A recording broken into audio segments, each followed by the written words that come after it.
Had I known, I wouldn't have attended that party. The invitation to Sarah's birthday party arrived on a sunny Thursday afternoon. A cheerful card adorned with balloons and glitters. Everyone in school was talking about it. Sarah's parties were legendary, lavish affairs with music, dancing, and enough gossip to keep the entire school entertained for weeks. When my best friend Lisa handed me the invite, her eyes sparkling with excitement, I felt a pang of anticipation mixed with unease. Come on, it will be fun, everyone is going, Lisa urged. Despite my reservation, I didn't want to miss out. I imagined the laughter, the dancing, the chance to let loose and forget about the pressure of school and life just for one night.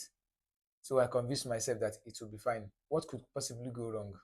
The night of the party, I stood in front of my mirror, adjusting my outfit for the hundredth time. My parents gave their usual warning about staying safe and making smart decisions, but their voices were drowned out by the thrill of the evening. I promised to be careful, to stick with Lisa, and to be home by midnight. Sarah's house was already buzzing with energy when we arrived.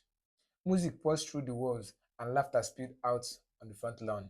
Inside, the atmosphere was electric. I quickly lost myself in the excitement, mingling with friends, dancing, and savoring the freedom that comes with the night. But as the evening wore on, the party took a darker tone. Someone had brought in alcohol, and it didn't take long for the things to get out of hand. I watched as friends whom I thought I knew turn into strangers, their action reckless and unpredictable. I felt a knot of anxiety tighten in my stomach, but I tried to ignore it, convincing myself that everything was fine. Then I saw him, Jake, a senior I had a crush on, was making his way towards me. My heart raced with excitement and nerves. He smiled and handed me a drink. Just one, he said, his eyes twinkling. I hesitated but took the cup, wanting to fit in to be part of the moment. Hours blurred together, the music grew louder, the room became more chaotic. I felt my head spin, my vision blow. I tried to find Lisa, but she was nowhere to be seen. Panic set in. I stumbled outside, desperate for fresh air, only to find myself surrounded by a group of rowdy, unfamiliar faces. They took away my innocence, my pride, my dignity as a woman and as a human, ushering me to the bitter part of life. The night that had started with so much promises had turned into a nightmare. I felt lost, vulnerable, and regretful. I thought of my parents' warning, the promise I had made. Why hadn't I listened? Why had I left myself to be swept away by the allure of a party that I knew deep down was a bad idea? Now I'm left to pay the price.